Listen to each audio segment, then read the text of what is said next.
People's Court final case. Welcome back to the People's Court final case in the docket. A cantor is a person who sings prayers at Jewish services. But the services at this temple were doomed after the cantor lost his voice and then didn't get paid. Was the temple too quick to criticize? It's the case of rush to judgment. Okay, Mr. Blesofsky, you are suing the Jewish Center of Kew Gardens Hill and Zalman Zook personally, its ritual chairman, for $3,000 in damages that you say you suffered when they breached a contract with you. Is that correct? Right. Tell me what happened. Well, I was hired by the synagogue for the high holidays, and after one portion is called the slichot, they said that they weren't happy and my voice wasn't satisfactory, and they want to break the contract. As far as I know from my fellow colleague cantors, when such a story would happen, the congregation would have to pay the cantor the balance of the contract. Well, why did they tell, I mean, is this the whole story? Did they tell you why they were unhappy with your voice? Yeah, they said my voice wasn't the same, but Was it? Well, to me it was, to me it sounded the same. I even have a letter here. I even have a head call from my friend who's a rabbi at a different synagogue, and I did the services regardless.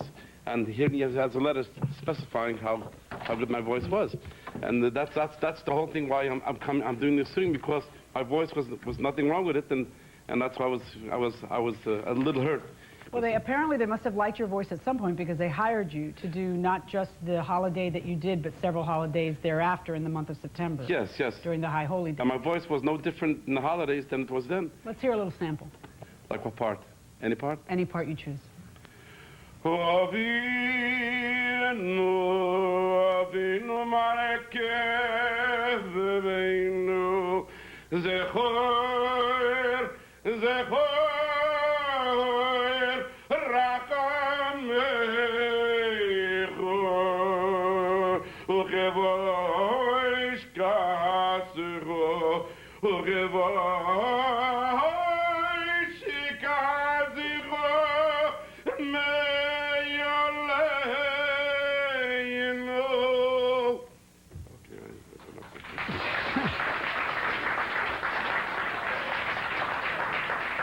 Okay.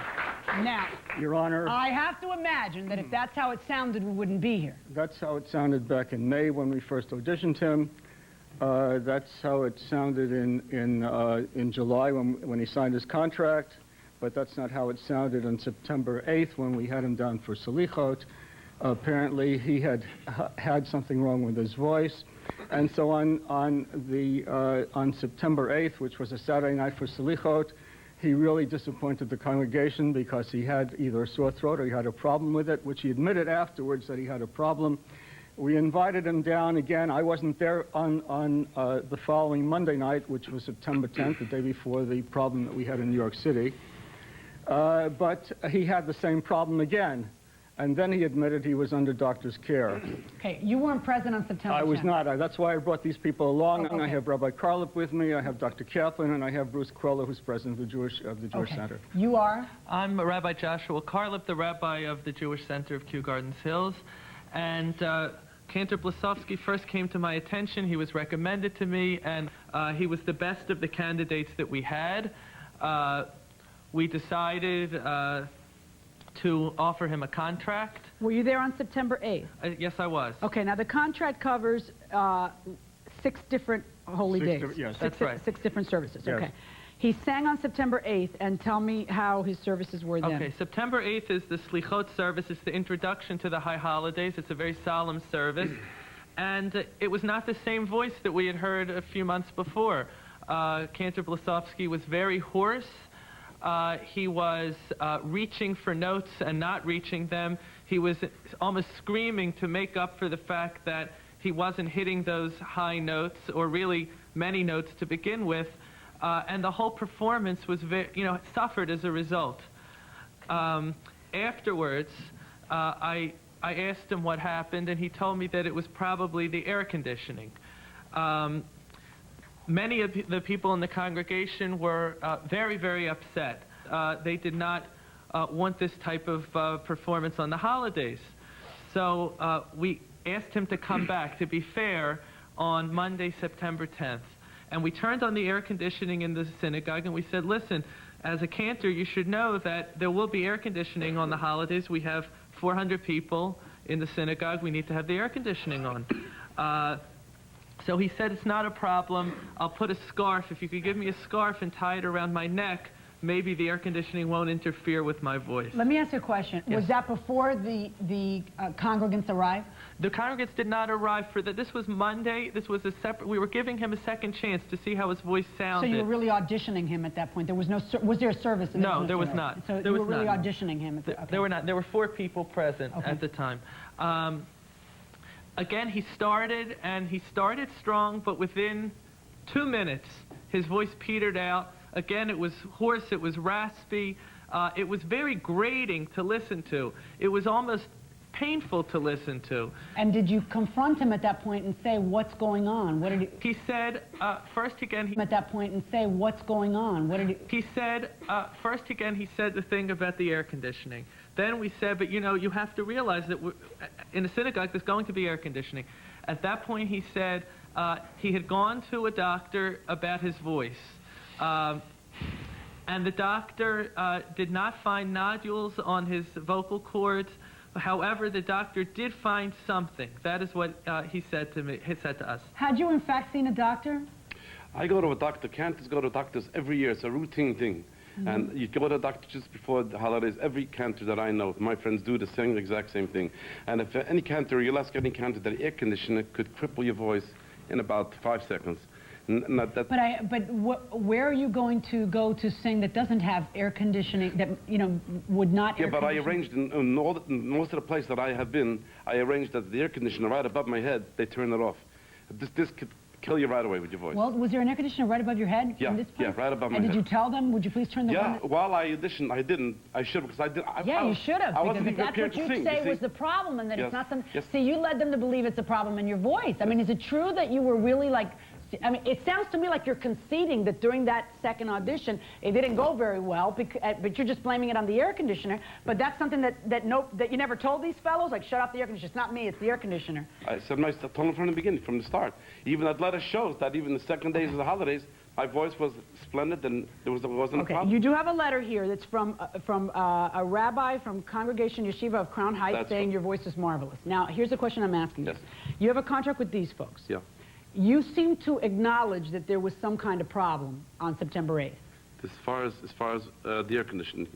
Well, I don't know. If you're giving the air conditioning, the air conditioning is a reason for a problem. If if there's no problem, you wouldn't say anything about an air otherwise there was conditioner. no You'd just say, it's fabulous, my voice is fabulous, I don't know what you're Otherwise, talking about. I had no problem at all. Your Honor, the basic indication here is that if we would have let him continue it, if we continued to get worse, and we were not prepared to shut the air conditioning on for the high holidays because it gets very warm and there was 400 people. Let me ask you a question. Why do you suppose that the congregation and that these gentlemen have reacted so negatively to what happened?